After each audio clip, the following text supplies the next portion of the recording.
അങ്ങനെ സോഷ്യൽ മീഡിയയിൽ വന്ന് ഹണി റോസിനെതിരെ കമൻ്റ് ഇട്ട ഒരാളെ പൊക്കിയിട്ടുണ്ട്. ഹണി റോസ് കംപ്ലൈൻറ്റ് കൊടുത്തിരുന്നു. അപ്പോൾ അതിൻ്റെ ബേസിലാണ് ഇന്നലെ ഒരാളെ പൊക്കിയിട്ടുണ്ട്. കുമ്പളം സ്വദേശിയായ 60-കാരനാണ് പ്രതി. അപ്പോൾ അതിൻ്റെ വീഡിയോ ഒക്കെ വന്നിട്ടുണ്ട്, ഇപ്പം ചാനലുകളിലൊക്കെ വന്നിട്ടുണ്ട്. അപ്പം ഞാൻ ആലോചിക്കുന്നത്, അയാളുടെ പ്രായം എന്ന് പറയുന്നത് 60 വയസ്സാണ്. ഈ 60 വയസ്സുള്ള മനുഷ്യനാണ് ഇത്രയും അപ്പം കുറച്ചധികം ഒരു 30 കമൻറ്റോളമാണ് കംപ്ലൈൻ്റ് ആയിട്ട് കൊടുത്തിട്ടുള്ളത്. അപ്പം എത്രയും വേസ്റ്റായിട്ടായിരിക്കും ആ കമൻറ്റ് ഇട്ടിട്ടുണ്ടാവുക. അതുകൊണ്ടല്ലേ അത് സെലക്ട് ചെയ്തിട്ട് പോലീസിന് കൊടുത്തിട്ടുണ്ടാവുക. ഈ 60 വയസ്സുള്ള മനുഷ്യൻ്റെ ഒരു മാനസിക നിലയാണ് ഞാൻ ആലോചിക്കുന്നത്. അയാൾക്ക് ഭാര്യയും കുട്ടിയും കൊച്ചുമക്കളും ഒക്കെ ഉള്ള ആളായിരിക്കും എന്നല്ല, ആളാണ്. അയാൾക്ക് കൊച്ചുമക്കളൊക്കെ ഉള്ള ഒരു മനുഷ്യനാണ്.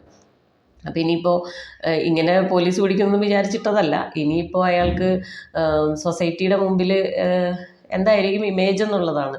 എന്തായാലും അതിൻ്റെ ഒരു വീഡിയോ ഉണ്ട്, അതൊന്ന് കാണാം. കുമ്പളം സ്വദേശിയായ 60-കാരൻ ഷാജിയാണ് പോലീസിന്റെ പിടിയിലായത്. നടിയുടെ പരാതിയിൽ എറണാകുളം സെൻട്രൽ പോലീസാണ് പ്രതിയെ പിടികൂടിയത്. അശ്ലീല കമന്റുകളുമായി അധിക്ഷേപം നടത്തിയ 30 പേർക്കെതിരെ സ്ക്രീൻഷോട്ടുകൾ സഹിതമാണ് ഹണി റോസ് പോലീസിൽ പരാതി നൽകിയത്. അപ്പോൾ കമൻ്റ് ഇട്ട ആൾക്കെതിരെ കേസൊക്കെ എടുത്തിട്ടുണ്ട്. പക്ഷേ ഇത് എത്രത്തോളം എഫക്റ്റീവ് ആയിരിക്കും, എത്ര പേരുടെ വായ പൊത്താൻ പറ്റും എന്നുള്ളതാണ് ഇതിനകത്തെ ഒരു സംശയം. എനിക്കറിയില്ല എത്രത്തോളം എഫക്റ്റീവ് ആയിരിക്കുമോ എന്തോ. എന്തായാലും നടപടിക്രമങ്ങൾ എങ്ങനെ പോകുന്നു എന്ന് നോക്കാം.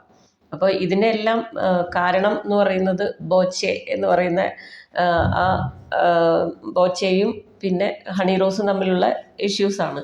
ഈ ബോച്ചെ എന്ന് പറയുന്നത് ഡബിൾ മീനിങ്ങിൻ്റെ ഉസ്താദാണ്. അയാൾ ഡബിൾ മീനിങ് വെച്ചാണ് സംസാരിക്കുകയുള്ളൂ. അപ്പോൾ ആദ്യകാലങ്ങളിലൊക്കെ എനിക്ക് ഇയാളെ അത്ര പരിചയം, അതായത് നമ്മൾ ഇയാളെ പറ്റി മനസ്സിലാക്കി വരുന്ന ഒരു കാലമുണ്ട്. അന്നേരം എന്ന് പറഞ്ഞു കഴിഞ്ഞാൽ എനിക്ക് ഭയങ്കര റെസ്പെക്റ്റ് ആയിരുന്നു. കാരണം എത്ര വലിയ കാര്യങ്ങളാണ് ചെയ്യുന്നത്, എന്തോരം പാവപ്പെട്ട ആൾക്കാരെയാണ് സഹായിക്കുന്നത്, വീട് വെച്ച് കൊടുക്കുന്നു. പിന്നെ ഇയാളുടെ ഡ്രസ്സിങ് രീതിയൊക്കെ നമ്മൾ പെട്ടെന്ന് നോട്ടീസ് ചെയ്യുന്ന കാര്യമാണ്. പക്ഷേ ഗ്രാജുവലി ആണ് മനസ്സിലായത് ഇദ്ദേഹം കുഴപ്പമാണ്. ആർക്കും ചെന്ന് സംസാരിച്ച് കഴിഞ്ഞിട്ടുണ്ടെങ്കിൽ അപമാനിക്കപ്പെടുന്ന രീതിയിലുള്ള സിറ്റുവേഷൻസ് ആണ് കാണുന്നത്. അപ്പോൾ ഒരുപാട് ഈ ഇൻസിഡൻ്റ് ഉണ്ട്. ഇതെല്ലാം ഞാനിപ്പോൾ ഇവിടെ പറയുന്നൊന്നുമില്ല. ഒരു പഴംപൊരി എടുത്താൽ അയാൾക്ക് പഴംപൊരി കണ്ടാൽ തന്നെ അയാൾ പറയുന്നത് ഡബിൾ മീനിങ് വെച്ചിട്ടാണ്. പിന്നെ ഒരു കുട്ടിയെ സൈക്കിളിലിരുത്തി കൊണ്ടുപോയി, എന്നിട്ട് നമ്മൾ 2 ആളായിട്ടാണ് പോണത്, ഇനി ട്രോഫിയുമായി തിരിച്ചു വരുമെന്നറിയില്ല എന്നൊക്കെ പറയുന്നത് എത്ര മോശമാണെന്നുള്ളതാണ് ഞാൻ പറയുന്നത്. ഇത്രയും വലിയ ഒരാളെന്ന് മനുഷ്യരുടെ മനസ്സിൽ ഒരു സങ്കല്പം ഉണ്ടായിരുന്ന അയാൾ സ്വന്തം പ്രവൃത്തി കൊണ്ട് തന്നെ ഈ മാതിരി വൃത്തികേടുകൾ പറഞ്ഞിട്ട് തന്നെ ആ ഒരു ഇമേജിനെ തകർത്തെറിഞ്ഞ് കളഞ്ഞിട്ടുണ്ട്. ഇത് എന്ത് മാർക്കറ്റിംഗാണെന്നറിയില്ല. അയാളുടെ ജനശ്രദ്ധ കിട്ടാനാണ് എന്നൊക്കെ പറയുന്നുണ്ട്. ഇതെന്ത് തരം മാർക്കറ്റിംഗാണ്? എന്തായാലും എൻ്റെ പോലെ അല്ലെങ്കിൽ എനിക്ക് മനസ്സിൽ തോന്നിയിരുന്നൊരു റെസ്പെക്റ്റൊക്കെ ഈ പറഞ്ഞ മാതിരിയുള്ള ഇയാളുടെ വീഡിയോസൊക്കെ കണ്ടതോടുകൂടി പോയി. അപ്പോൾ ഇതിനിടയ്ക്ക് ഒരു പെൺകുട്ടി ഇയാളുടെ ഷോപ്പാന്ന് തെറ്റിദ്ധരിച്ചിട്ട് വേറെ ചെമ്മണ്ണൂരിൻ്റെ ഒരു ജ്വല്ലറി കയറി അതിനെക്കുറിച്ച് ഇൻസ്റ്റയിൽ ഒരു പോസ്റ്റ് ഇട്ടു. അതിൻ്റെ മേലെ വന്ന ഇയാളുടെ റിയാക്ഷനൊക്കെ ഒന്ന് കാണുക. ഇയാൾ എന്തിനാ ഇത്ര റിയാക്ട് ചെയ്ത്, ഇയാൾ എന്തിനാ ഈ രീതിയിൽ സംസാരിച്ചതെന്നൊക്കെ നമുക്ക് തോന്നിപ്പോകും. അത്രയ്ക്ക് മോശമായിട്ടുള്ള പരാമർശങ്ങളാണ്. അപ്പോൾ ഇയാളെ കൺട്രോൾ ചെയ്യാൻ ആരും ഇല്ലെന്നാണ് ഞാൻ ആലോചിക്കുന്നത്. ഇയാൾക്ക് വായി തോന്നിയതൊക്കെ ആൾക്കാരെ പറയുക, പ്രത്യേകിച്ച് സ്ത്രീകളെ പറയുക, ആ രീതി എനിക്ക് തോന്നുന്നു അവരുടെ ഒരു 60s ലേറ്റ് 50s ഉള്ള ആൾക്കാരുടെ ഒരു എന്താ പറയുക, അവരുടെ ഒരു തോട്ട് പ്രോസസ്സ് അങ്ങനെയാണോ എന്നാണ് ഞാൻ ആലോചിക്കുന്നത്. കാരണം ഇതേപോലെയുള്ള കാര്യങ്ങൾ പറയാനും അത് കേട്ട് ആസ്വദിക്കാനും കുറേ ആൾക്കാർ, അതിൻ്റെ മേലെ വന്ന് ഇതേമാതിരിയുള്ള വൃത്തികെട്ട കമൻറ്റുകൾ ഇടാൻ കുറേ ആൾക്കാർ. ഇപ്പോൾ നോക്കിയാട്ടെ, കമൻറ്റ് ഇട്ട ആളിൻ്റെ പ്രായം എന്ന് പറയുന്നത് 60 വയസ്സാണ്. അപ്പോൾ അങ്ങനെയുള്ളവരാണെന്ന് തോന്നുന്നു ഇയാളുടെ ഫാൻസ്. അല്ലാതെ അതിനും താഴെ പ്രായമുള്ള ആൾക്കാർ ഈ രീതിയിലുള്ള കമൻറ്റുകളിൽ എൻജോയ് ചെയ്യുന്നുണ്ടോ എന്ന് എനിക്കറിയില്ല. ഇപ്പോൾ എന്നെ പോലെ ചിന്തിക്കുന്ന ആൾക്കാർക്കൊക്കെ ഒരിക്കലും ഇയാളിനി എന്തെല്ലാം നന്മ ചെയ്തു എന്ന് പറഞ്ഞാലും ഈ ആളെ പോലെയുള്ള ഒരാളെ ഒന്നും ടോളറേറ്റ് ചെയ്യാനോ അല്ലെങ്കിൽ എന്തോ എനിക്ക് ഒട്ടും ഇഷ്ടം തോന്നുന്നില്ല. വളരെ പുച്ഛം മാത്രമാണ് ഇപ്പോൾ അയാളെ പറ്റി നമുക്ക് തോന്നുന്നത്.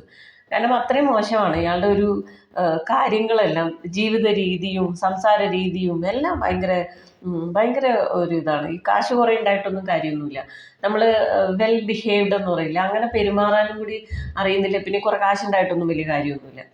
ഇയാളുടെ സ്ഥാപനത്തിൽ ഓരോ ഉദ്ഘാടനത്തിനും ഇങ്ങനെ നടിമാരെ വിളിച്ചുകൊണ്ട് പോവുക, എന്നിട്ട് അവരെ വട്ടം തിരിച്ച് മുൻപ് കാണാനാണ് ഭംഗി, പുറക് കാണാനാണ് ഭംഗി എന്ന രീതിയിലൊക്കെ സംസാരിക്കുക. ഇതൊക്കെയാണ് പുള്ളിയുടെ തമാശകൾ. കലാപരിപാടികൾ അതൊക്കെയാണ്. അതിൽ ഭയങ്കരമായി ഇൻസൾട്ടഡ് ആവുന്നുണ്ട്. ഈ ക്ഷണിക്കപ്പെടുന്ന ഉദ്ഘാടനം ചെയ്യാൻ വരുന്ന ഈ നടിമാർ ഭയങ്കരമായി ഇൻസൾട്ടഡ് ആവുന്നുണ്ട്. ഹണി റോസ് അങ്ങനെ ഒരു സിറ്റുവേഷൻ വന്നതുകൊണ്ടാണ് അവർ ഒരു ഉദ്ഘാടനത്തിന് ചെന്നിട്ട് കഴുത്തിൽ മാലയിട്ടിട്ട് വട്ടം ചുറ്റിച്ചിട്ട് മാല മൊത്തത്തിൽ കാണുന്ന ബാക്കിലേക്ക് ഒന്നുമില്ല, ചരട് എന്തോ ഉള്ളൂ, മാലയുടെ ഡിസൈൻ കംപ്ലീറ്റ് മുമ്പിലാണുള്ളത്. എന്നിട്ട് വട്ടം ചുറ്റിച്ച് എല്ലാ ഭാഗവും കാണിക്കണം എന്ന് പറഞ്ഞ് കാണിക്കുക. അതൊക്കെ ഒരുതരം ഇൻസൾട്ട് തന്നെയാണ്. എന്തുകൊണ്ടാണ് അന്നേരം അവർ ഹണി റോസ് റിയാക്ട് ചെയ്യാഞ്ഞെന്ന് ഞാൻ ആലോചിച്ചിട്ടുണ്ട്.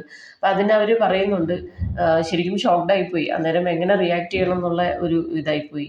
അപ്പം ഇതേമാതിരിയുള്ള കമൻറ്റുകളും ആൾക്കാരുടെ റിയാക്ഷൻസും ഒക്കെ കണ്ടിട്ട് അവർ ഡിപ്രഷനുള്ള അവസ്ഥയിൽ, അതായത് മെഡിസിൻ എടുക്കേണ്ട അവസ്ഥയിലേക്ക് പോയി എന്നാണ് ഹണി റോസ് പറയുന്നത്.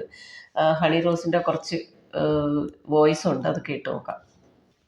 ഉടനെ ആ പ്രോഗ്രാം കഴിഞ്ഞ് വീട്ടിൽ വന്ന ഉടനെ ഇത് വ്യക്തമായിട്ട് അവരുടെ അടുത്ത് ധരിപ്പിച്ചിരുന്നു. നമുക്കുണ്ടായ ഭയങ്കര മോശമായിട്ടുള്ള ട്രീറ്റ്മെന്റ് ആയിരുന്നു, ഞങ്ങൾക്ക് അത്രയും ബുദ്ധിമുട്ട് ആ പരാമർശത്തിൽ നിന്നുണ്ടായി. ഇനി ഇവരുടെ ബ്രാൻഡുമായിട്ട് സഹകരിക്കില്ല എന്ന് വ്യക്തമായിട്ടുള്ള കാര്യം അവതരിപ്പിച്ചിരുന്നു. അത് കഴിഞ്ഞിട്ട് വീണ്ടും കണ്ടിന്യൂസ്ലി പല ഇവരുടെ പ്രോഗ്രാമിൽ ഞാൻ പിന്നെ അത് കഴിഞ്ഞിട്ട് പങ്കെടുത്തിട്ടേ ഇല്ല. ഇവരുടേതല്ലാതെ എന്നെ ഗസ്റ്റായി വിളിച്ചതിലും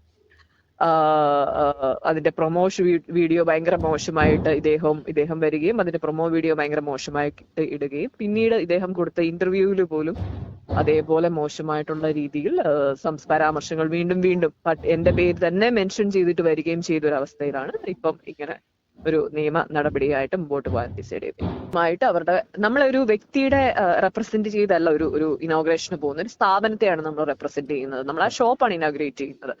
അപ്പൊ ആ സ്ഥാപനവുമായിട്ട് നീ സഹകരിക്കാൻ താല്പര്യമേ ഇല്ല എന്ന് വ്യക്തമായി പറഞ്ഞിരുന്നു. ഞങ്ങൾക്ക് മാനസികമായി ഉണ്ടായ ബുദ്ധിമുട്ടും അത് അതേപോലെ തന്നെ അറിയിച്ചിരുന്നു. പിന്നെ ഇവരുടെ പ്രോഗ്രാം വന്ന് അത് കഴിഞ്ഞും ഇവർ പ്രോഗ്രാമിന് വിളിച്ചു ഇവരുടെ.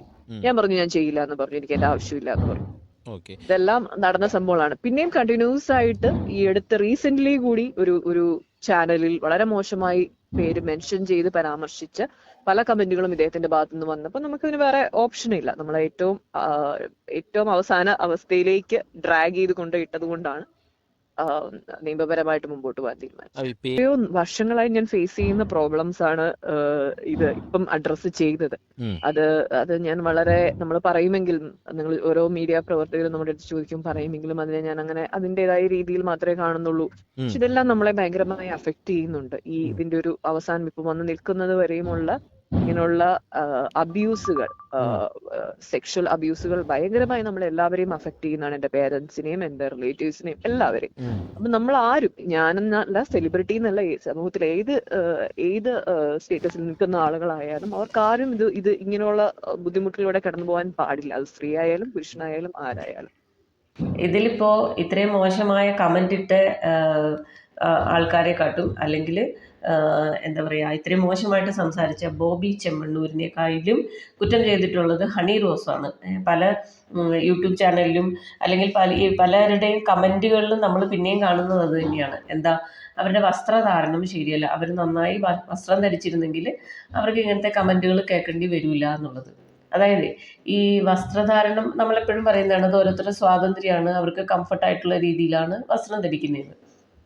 ഇപ്പോൾ നമ്മൾ ഈ ധരിക്കുന്ന ചുരിദാറും പിന്നെ മാക്സി ഒക്കെ ഇല്ലേ, അത് പണ്ട് കാലത്ത് ആർക്ക് താല്പര്യമുള്ള വസ്ത്രമായിരുന്നില്ല.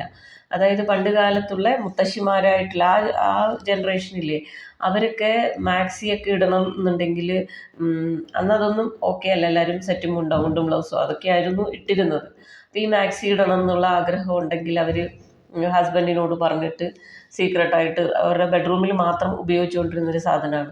പിന്നീടാണ് അത് വളരെ കംഫർട്ടായിട്ടുള്ളൊരു വസ്ത്രമല്ല. നമ്മൾ അടുക്കളയിൽ പണിയെടുക്കുമ്പോഴോ വീട്ടുജോലികൾ ചെയ്യുമ്പോൾ എല്ലാം നമുക്ക് വളരെ സുഖമായിട്ടുള്ളൊരു വസ്ത്രമായിരുന്നു. പക്ഷേ അത് ഒരു കാലത്ത് ആക്സെപ്റ്റ് ചെയ്യപ്പെട്ടിരുന്നില്ല. അതുപോലെ ചുരിദാറുകൾ, അതും പതുക്കെയാണ്, ഗ്രാജുവലിയാണ് എല്ലാവർക്കും ഓക്കെ ആയി തുടങ്ങിയിട്ടുള്ളത്. ഞാനൊക്കെ കോളേജിൽ പഠിക്കുന്ന സമയത്ത് ഈ സ്ലിറ്റുള്ള ചുരിദാർ ആ സമയത്താണ് ഫാഷനായി വന്നത്. കുറേ മുമ്പേ ഉണ്ടായിരുന്നു, പിന്നെ ആ ഫാഷൻ പോയിട്ട് എയർലൈൻ ടൈപ്പ് ചുരിദാറുകളായിരുന്നു, പിന്നീടാണ് സ്ലിറ്റ് ചുരിദാർ വന്നത്. അപ്പോൾ ഈ സ്ലിറ്റ് ചുരിദാർ ഇടുന്നത് വരെ തെറ്റായിരുന്നു ഒരു സമയം. ഇവിടെ ഈ സ്ലിറ്റ് ചുരിദാർ ഇട്ട് കഴിഞ്ഞാൽ 2 സൈഡും ഓപ്പണാണ്, അപ്പോൾ കാറ്റ് വന്നാൽ സ്ലിറ്റ് 2 ഭാഗത്തേക്കും പറന്നു പോകും, അപ്പോൾ അത് മോശമാണ്, അതെന്തിനാണ് പെൺകുട്ടികൾ ഇങ്ങനത്തെ ഡ്രസ്സ് ഇടുന്നത് എന്നുള്ള രീതിയിൽ ഉണ്ടായിരുന്നു, കമൻ്റ് ഉണ്ടായിരുന്നു. പിന്നെ കുറേ നാൾ ഈ ലെഗിൻസ് എന്ന് പറയുന്ന സാധനം വന്നപ്പോൾ അതിടുന്നത് വലിയ തെറ്റായിരുന്നു. ലെഗിൻസ് ഇട്ടിട്ട് പോയി, കണ്ടോ ലെഗിൻസ് ഇടുന്നത് തെറ്റാ. ഇപ്പം എല്ലാവരും വളരെ കോമൺ ആയിട്ട് ഇടുന്നൊരു സാധനമാണ്. അപ്പോൾ ഈ വസ്ത്രം എന്ന് പറയുന്നത് ഇത് നമുക്ക് കണ്ട് പരിചയിക്കാത്തത് കൊണ്ടുള്ള അസ്വസ്ഥതയാണെന്നാണ് എനിക്ക് തോന്നുന്നത്. പിന്നെ എനിക്ക് തോന്നുന്നില്ല ഈ നടിമാർ, നമ്മൾ ഈ പറയുന്ന എല്ലാ നടിമാർ സെലിബ്രിറ്റികളും അവരുടെ വീട്ടിൽ ഈ ഡ്രസ്സൊക്കെ ആയിരിക്കില്ല ഇടുന്നത്. അവരിതേപോലെ വലിയ വലിയ ഫംഗ്ഷന് അല്ലെങ്കിൽ ഒത്തിരി പേര് കാണുന്ന ഒരു വലിയ ഗ്രാൻഡ് പരിപാടിക്കൊക്കെയാണ് ഇങ്ങനത്തെ വസ്ത്രമെല്ലാം ഇട്ടിട്ട് പോകുന്നത്. അതിനെ കണ്ട് അതിൻ്റെ രീതിയിൽ ആസ്വദിച്ച് തിരിച്ചു വരിക എന്നല്ലാതെ അവരെ കണ്ട ഉടനെ തന്നെ മറ്റു രീതിയിലുള്ള വികാരങ്ങളൊക്കെ വന്നിട്ട് ഉണ്ടെങ്കിൽ അതിന് ആ വസ്ത്രം ധരിച്ച ആൾ എന്തിനാണ് കുറ്റം പറയുന്നത്? അത് നമ്മുടെ പ്രശ്നമാണ്. നമുക്ക് ഇതേമാതിരിയുള്ള പ്രശ്നങ്ങളുണ്ട്, നമ്മുടെ പ്രശ്നമാണ്. അത് ആ വസ്ത്രം ധരിച്ച ആൾ എന്തിനാണ് കുറ്റം പറയുന്നതെന്ന് എനിക്ക് മനസ്സിലാവുന്നില്ല. പിന്നെ വെച്ച് കെട്ടൽ എന്നൊക്കെ പറയുന്നു, അതൊന്നും എനിക്കറിയില്ല. നമുക്കറിയില്ലല്ലോ അതൊക്കെ വെച്ച് കെട്ടിയിട്ടാണോ ശരിക്കുള്ളതാണോ, ഇനി അവർക്ക് എന്തെങ്കിലും ഹോർമോൺ പ്രശ്നം കൊണ്ട് ഇതൊക്കെ അങ്ങനെയും വരാം ചിലർക്ക്. അതാണോ, എന്ത് കാരണം കൊണ്ടാണ് വെറുതെ ഒരാളെ ഇങ്ങനെ കുറ്റം പറയുന്നത്? നിങ്ങൾക്ക് താല്പര്യമില്ലേ നിങ്ങൾ കാണണ്ടെന്നേ, ഉദ്ഘാടനങ്ങൾ നിങ്ങൾ നോക്കണ്ട. പക്ഷേ ഈ മാന്യമായ വസ്ത്രം എന്ന് പറയുമ്പോൾ ഇനിയിപ്പോൾ എന്താണ്, ഇപ്പോൾ പലരും ഫ്രോക്ക് ഇട്ട് തുടങ്ങിയിട്ടുണ്ട്. ഫ്രോക്ക് നമ്മുടെ നാട്ടിൽ ഇപ്പോൾ ഭയങ്കര കോമൺ ആയി വരുന്നുണ്ട്. ഞാനൊക്കെ ചെറിയ പ്രായമായിരിക്കുമ്പോൾ ജീൻസും ടോപ്പും ഇടുന്നത് വലിയ തെറ്റായിരുന്നു. ജീൻസ് ഇട്ട് കഴിഞ്ഞിട്ടുണ്ടെങ്കിൽ പെൺകുട്ടികൾ ജീൻസ് ഇടരുത്, അവരുടെ ശരീരഘടനയ്ക്ക് അത് ചേരില്ല എന്നെല്ലാം പറഞ്ഞിട്ട് ജീൻസ് ഇടാൻ സമ്മതിച്ചിരുന്നില്ല. ഇപ്പോൾ വളരെ കോമൺ ആയിട്ട് എല്ലാവരും ഇടുന്ന ഒരു വസ്ത്രമാണ് ജീൻസ്. ഞാനും ജീൻസൊക്കെ ഇടുന്ന ഒരാളാണ്. അപ്പം നമുക്കത് ഭയങ്കര കംഫർട്ടാണ്. ഒരു യാത്ര പോകുമ്പോഴൊക്കെ ആണെങ്കിലും ഇപ്പോൾ ചുരിദാറോ സാരിയോ ഒക്കെ ആണെങ്കിൽ അതൊക്കെ പറന്നു പോകുന്നതിന് ഈ ജീൻസ് ഇട്ടാൽ വളരെ സൗകര്യമുള്ളതാണ്. പക്ഷേ കുറേ ആൾക്കാർക്ക് ജീൻസ് ഇടുന്നത് ഇഷ്ടമല്ല, ജീൻസ് ഇട്ട് കാണുന്നത് വളരെ മോശമൊരു കാര്യമാണ്. അപ്പോൾ ഈ വസ്ത്രധാരണം എന്ന് പറയുന്നത് നമ്മൾ കണ്ട് ശീലിക്കാത്തത് കൊണ്ടാണെന്നാണ് എനിക്ക് തോന്നുന്നത്. ഇനി സാരിയാണോ മികച്ച വസ്ത്രം എന്ന് നിങ്ങൾ ഉദ്ദേശിക്കുന്നത് എങ്കിൽ സാരി ഉടുക്കുമ്പോൾ നമ്മുടെ ശരീരത്തിൻ്റെ ഏതെല്ലാം ഭാഗങ്ങളാണ് കാണുന്നത്, ഏതെല്ലാം ഭാഗത്ത് കൂടി ശരീരത്തിൻ്റെ കാണാൻ പറ്റില്ലേ?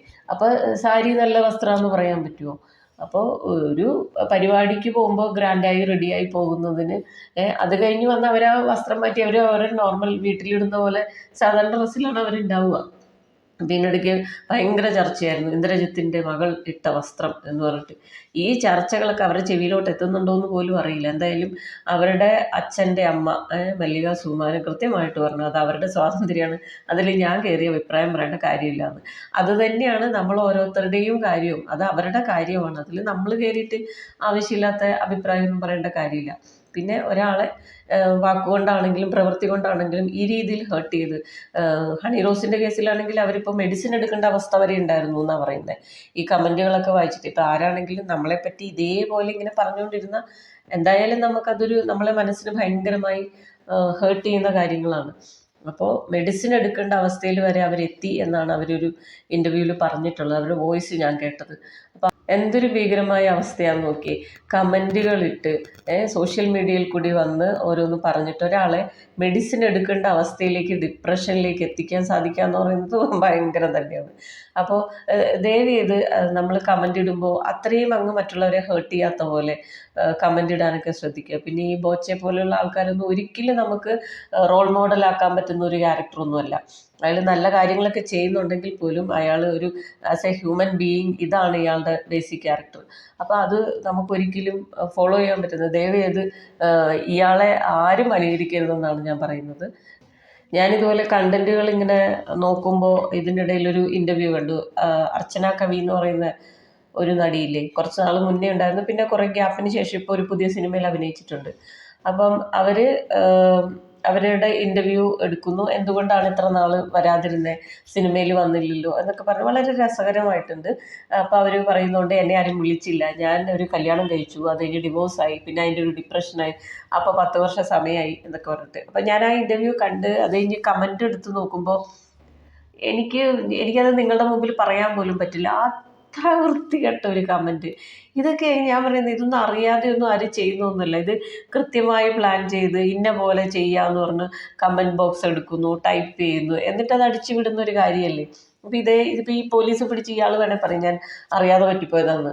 ഇങ്ങനത്തെ കാര്യങ്ങളൊന്നും അറിയാതെയൊന്നുമല്ല, ഇത് അറിഞ്ഞുകൊണ്ട് തന്നെ പറ്റുന്നത്. നമ്മൾ കൃത്യമായിട്ട് കമൻറ്റ് ബോക്സ് എടുത്ത് അതിൽ നമ്മുടെ വിരലുകൾ ഉപയോഗിച്ച് ടൈപ്പ് ചെയ്തിട്ടാണ് ഇത് അവിടെ പോസ്റ്റ് ചെയ്യുന്നത്. അപ്പോൾ ഇതൊരിക്കലും അറിയാതെ പറ്റുന്ന ഒന്നുമല്ല. ഇതൊക്കെ അറിഞ്ഞുകൊണ്ട് തന്നെ ചെയ്യുന്നതാണ്. മാനസിക വൈകൃതമാണ്. ഇതിനെയൊക്കെ എങ്ങനെ ശരിയാക്കി എടുക്കുന്നത് ദൈവത്തിന് മാത്രം അറിയാം.